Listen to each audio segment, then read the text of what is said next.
Hello good morning बच्चों। तो आज हम लोग जो देखेंगे 12th एनसीईआरटी का सेकेंड चैप्टर राजा, किसान और नगर। इसमें जो है आरंभिक राज और उसके जो है अर्थव्यवस्था के बारे में बताया गया है और इसका ईस्वी जो था 600 ईसा पूर्व से 600 ईस्वी तक। तो इस चैप्टर का जो है हम लोग कुछ इम्पॉर्टेंट जो है ऑब्जेक्टिव देखते हैं। अभी जो आपका त्रिमासिक एग्ज़ाम होने वाला है उसमें जो है इस चैप्टर से भी आपका क्वेश्चन रहेगा। तो चलिए हम लोग थोड़े ऑब्जेक्टिव देख लेते हैं। फर्स्ट क्वेश्चन है कि महाजनपदों का उदय कब हुआ था? तो 6ठी शताब्दी ईसा पूर्व। अंगुत्तर निकाय का संबंध किस धर्म से है? बौद्ध धर्म से। और जैन धर्म का जो था वो भगवती सूत्र था। गणतांत्रिक व्यवस्था किस महाजनपद में थी? बज्जी में। बज्जी जो है वैशाली बिहार में था। बिंबिसार का संबंध किस वंश से है? तो हर्यक वंश से। मगध में नंद वंश का संस्थापक कौन था? मगध में नंद वंश का संस्थापक महापद्म नंद। इंडिका किसने लिखा है? तो मेगास्थनीज। किसने मौर्य वंश की स्थापना की है? तो चंद्रगुप्त मौर्य। अशोक के अभिलेख को प्रकाश में लाने का श्रेय जेम्स प्रिंसेप को जाता है, जो कि 1833 ईस्वी में जो है पहली बार इसने पढ़ा था। मौर्यकालीन आहत सिक्के किस धातु के बने होते थे? तो चांदी और तांबा। Option D. मौर्यकालीन गुहा अभिलेख कहाँ से मिला है? तो बिहार से। किस मौर्य शासक को यूनानियों द्वारा अमृत घात कहा जाता था? तो बिंदुसार को। और बिंदुसार जो है वो अशोक के पिता थे। कलिंग युद्ध कब हुआ था? 261 ईसा पूर्व। मौर्य काल में आय का मुख्य स्रोत क्या था? तो भूमि कर। मौर्य काल के सिक्के पन किस धातु के बने होते थे? तो चांदी का।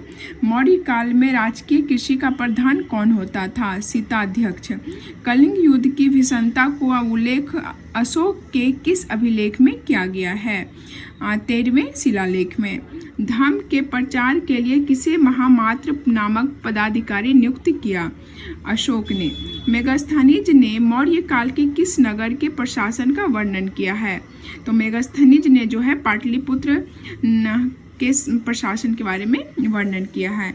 मिनांडर और नागसेन का वार्तालाप का वर्णन किस बौद्ध ग्रंथ में मिलता है? तो मिलिंदोपनिषद। नेक्स्ट है अष्टाध्यायी किसने लिखी है? पाणिनि। जूनागढ़ अभिलेख किसने लिखवाया? चंद्रगुप्त मौर्य ने, रुद्रदामन ने। जूनागढ़ अभिलेख जो है किसने लिखवाया है? रुद्रदामन ने। भारत में गांधार कला का विकास किसके प्रभाव से हुआ था? तो ईरानी कला से।